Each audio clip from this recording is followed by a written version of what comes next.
Bienvenue sur Africa 24 dans cette nouvelle édition du Non-Stop Info. Voici les titres de l'actualité.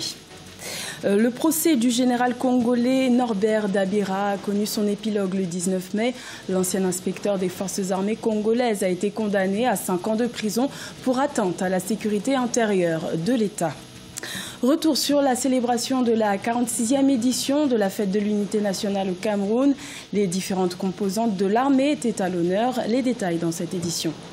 Et portrait de Elom Kada Sedodé, un jeune entrepreneur togolais primé en 2015 pour son concept Grand Moule. Ce passionné d'énergie solaire poursuit sa quête de l'innovation.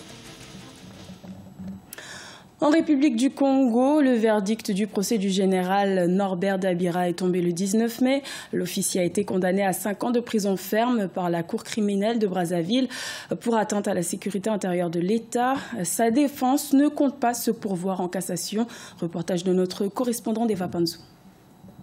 C'est au terme de 5 audiences que la Cour criminelle de Brazzaville a, à l'issue de son délibéré, condamné l'ancien inspecteur des forces armées congolaises à 5 ans de prison ferme ce samedi 19 mai 2018 pour atteinte à la sécurité intérieure de l'État. Le général Norbert Dabira a, selon la Cour, proposé au général Nyangambwala, ancien commandant de la garde républicaine, d'assassiner le chef d'État actuel, Denis Sassou Nguesso, en détruisant son aéronef, portant ainsi atteinte à son intégrité physique. Par ces motifs, statuant publiquement, contradictoirement en matière criminelle, en premier et dernier ressort, sur l'action publique, déclare Norbert Dabira coupable des faits mis à sa charge. Faisant application de la loi, le condamne à la peine de 5 ans d'emprisonnement ferme.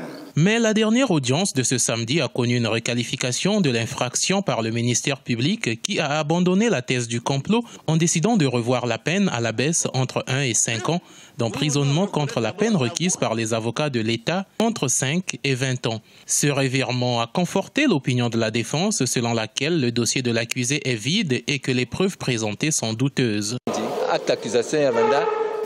Au départ, notre client était accusé d'un complot, mais s'étant retrouvé seul à la barre, les faits n'ont pas pu être constitués. Le ministère public a ainsi requalifié les faits pour parler d'une proposition faite par le général Dabira à son confrère Nyanga Mbwala. Mais là aussi, la Cour a été incapable de le prouver que cette infraction a été commise par notre client. Notons que lors des plaidoiries, les avocats du général Dabira ont requis l'acquittement pur et simple de leur client, considérant son dossier vide.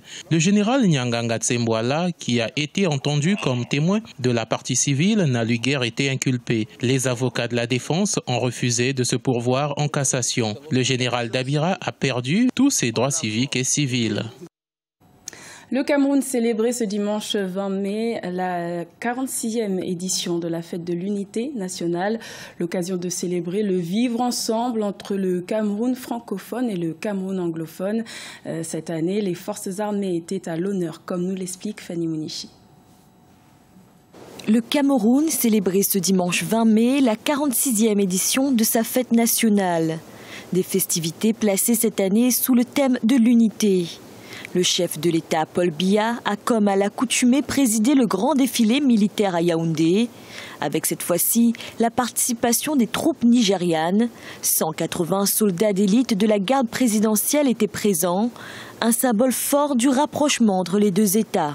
Un autre temps fort, c'est celui, n'est-ce pas, de la prestation de l'armée nigériane qui ici défile ce jour avec un carré de la garde présidentielle et qui est venu en parfaite amitié et ce qui traduit d'ailleurs, n'est-ce pas, la collaboration qui existe entre l'armée camerounaise et l'armée nigériane en ce moment. Donc ils sont venus partager avec leurs frères d'armes cette journée de réjouissance et de rappel à l'unité nationale. Les différentes composantes de l'armée camerounaise étaient également représentées. Une armée qui se veut professionnelle, d'autant plus qu'elle est en première ligne de la lutte contre le terrorisme face au groupe Boko Haram qui sévit dans l'extrême nord du pays. Nous travaillons sous un registre tout à fait professionnel d'une armée qui est moderne, qui sait respecter les règles d'engagement, qui sait respecter les droits de l'homme. Bien entendu, la riposte est toujours appropriée à l'attaque. Lorsque vous avez un terroriste de Boko Haram qui vous pointe une arme, vous n'allez pas lui lui demander gentiment de vous suivre, soit à la gendarmerie, soit dans un hôtel. Vous allez faire usage de votre arme, non seulement pour vous protéger, parce que si vous ne le faites pas, il vous tue. Et nous n'avons jamais vu une armée camerounaise qui tire sur des terroristes qui ont levé les mains. Et c'est pour ça que vous les retrouvez dans les prisons. Et c'est pour cela que vous les retrouvez également dans les hôpitaux, où nous les soignons. La collaboration entre les armées camerounaises et nigérianes a permis un recul de Boko Haram. Une synergie qui s'illustre notamment par des actions conjointes menées contre le groupe terroriste. Dernière en date, l'opération Deep Punch, à laquelle ont participé près de 500 militaires camerounais. Le Tchad dont nous rêvons, c'est le nom de l'atelier national qui a débuté en novembre 2017 au Tchad. Cette tournée consiste à donner la parole aux jeunes au lendemain de l'adoption de la 4e République. Ces consultations leur ont permis d'exprimer leurs attentes pour la vision 2030. Reportage de notre correspondant Mahamat Ramadan. Au Tchad, c'est par le biais du projet Le Tchad dont nous rêvons que le gouvernement et l'organisation non gouvernementale L'Espace Vert du Sahel ont lancé une vaste consultation des enfants à travers le pays. Objectif, recueillir une série de recommandations en vue de capitaliser la vision 2030 du Plan national de développement. Par cette campagne, les autorités espèrent mieux répondre aux attentes de ces enfants dans les programmes politiques du gouvernement. Ce projet, dénommé le Tchad dont nous rêvons, entre dans le cadre du plan national de développement. Il est question en fait de capitaliser la vision 2030 et les recommandations des enfants tchadiens.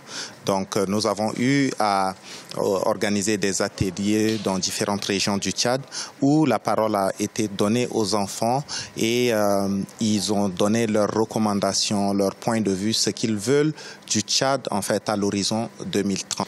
Cette initiative, le Tchad dont nous rêvons, a permis aux enfants de toutes les régions du pays de participer à l'élaboration de la vision 2030. Ces derniers ont formulé leurs attentes à l'endroit des députés au Parlement et aussi aux membres du gouvernement. Les jeunes ont apporté leurs recommandations. L'une des recommandations que nous avons retenues, c'est d'arrêter le conflit agriculteurs-éleveurs, puisque dans la plupart de nos régions, il y a des conflits entre les agriculteurs et les éleveurs. Les jeunes veulent aussi que le Tchad de demain, dans le Tchad de demain, on ait des infrastructures, des aéroports ou encore des chemins de fer. On veut également que notre jeunesse soit éduquée et sache par rapport aux problèmes que rencontre notre environnement, que cette jeunesse protège aussi l'environnement. Les autorités et les élus nationaux indiquent avoir pris bonne note des recommandations des enfants et promettent de les traduire fidèlement en actes pour la réussite du programme national de développement. Nous devons espérer que le gouvernement prendra en compte les recommandations et résolutions formulées par les enfants à l'occasion de cet atelier dans son programme national de développement, mais aussi et surtout dans sa politique pour améliorer le développement de l'enfant dans la société et surtout à l'école. Par ailleurs, notons que le projet Le Tchad dont nous rêvons est coordonné par le ministère de l'économie et par l'ONG L'Espace Vert du Sahel. Cette consultation fait suite à la conférence de mobilisation des ressources financières estimée à environ 65 millions d'euros organisée par le gouvernement le 9 mai 2018 à N'Djamena pour la mise en œuvre du programme. À la rencontre du concepteur togolais Lom Kada Sedodé, il est à l'origine du Grand Moule, un concept pour lequel il a été récompensé en 2015, qui permet la fabrication de briques pour la construction d'édifices.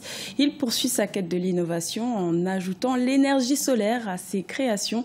Reportage de notre correspondante Aimé Fakofi. 3 ans après son succès au Forum des jeunes entrepreneurs du Togo, édition 2015, et Lom Kada Sedodé poursuit sa marche vers l'innovation.